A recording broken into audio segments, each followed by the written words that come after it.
আচ্ছা, এমনটা কি তোমাদের সাথে হয়েছে যে কোনো একটা কিছু পড়তে গেলা, খুব ভালো মতো পড়লা, এক সপ্তাহ পর যখন এই টপিকটা আবার পড়তে গেলা তাহলে একদম ব্ল্যাঙ্ক, পুরা ভুলে গেছো?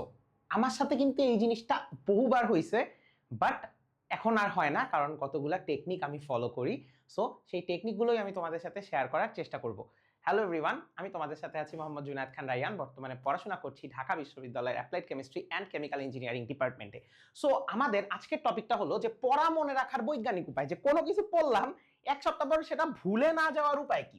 তাইলে আসো আমরা আজকে তিনটা প্রসেস নিয়ে মূলত কথা বলবো। একদম শত সিদ্ধ স্বীকৃত অ্যাক্টিভ রিকল। অ্যাক্টিভ রিকল হলো কোনো একটা টপিক তুমি পড়তেছো, সেই টপিকটা পড়ার পর তুমি ধরো একটা টপিক 1 ঘন্টা লাগিয়ে পড়লা, তুমি বইটা বন্ধ করে বা খাতাটা বন্ধ করে নিজেকে নিজে প্রশ্ন করবা যে তুমি কতটুকু মনে রাখতে পারতেছো।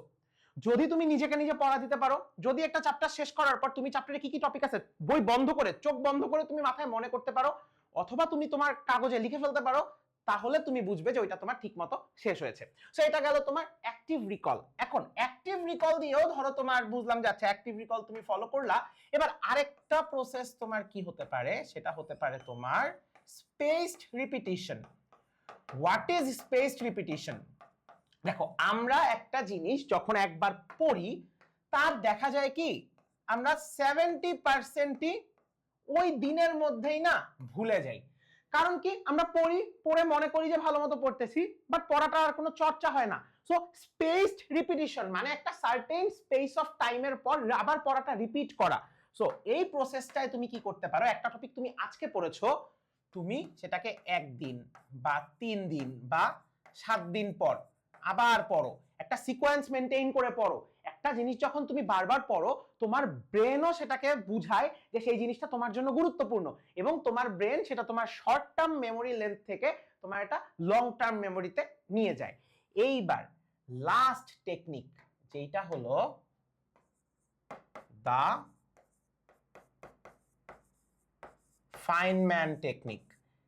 এই ফাইনম্যান টেকনিকটা আমি যদি শুদ্ধ বাংলায় নিজেকে তোমাদেরকে বুঝাতে চাই আর কি, তাহলে অন্যকে শেখানো। অর্থাৎ তুমি একটা টপিক পড়ার পর, সেটা তুমি এসএসসি স্টুডেন্ট হও, এইচএসসি স্টুডেন্ট হও, ইভেন তুমি ইউনিভার্সিটি স্টুডেন্ট হও, তুমি কোনো একটা টপিক পড়েছো, সেই টপিকটা তুমি যদি আরেকজনকে বুঝাতে পারো, এবং সবচেয়ে ভালো হয় তুমি যদি ওই টপিকটা একটা ছোট বাচ্চাকে বুঝাতে পারো, যদি সেটা অনেক কমপ্লেক্স কোনো টপিক না হয়, তার মানে ওই টপিকটা তুমি এতটা ভালো মতো বুঝছো যে তুমি মানুষকে পর্যন্ত বুঝাতে পারতেছো। তাহলে সেটা কি হবে, তোমার পড়ার চর্চা তো হবেই, সাথে তুমি শিওর হতে পারবে যে তোমার পড়াটা তুমি ভুলে যাওনি, এবং তোমার মেমোরিও তোমার পড়াটা একদম গেঁথে ফেলবে। ঠিক আছে, এখন তোমাদের জন্য ভাইয়া আরেকটা বোনাস টিপ দিতে পারি তোমাদের এই পড়া ভুলে যাওয়ার ব্যত্যয় যেন ঘটে এই কারণে। সো বোনাস টিপস কি হতে পারে, যে রাতে অ্যাট লিস্ট 6 থেকে 7 ঘন্টা ঘুমানো।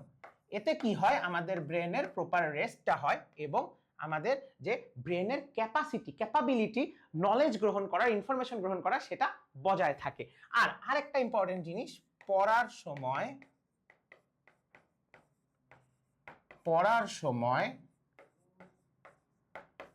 প্রচুর পানি পান করা।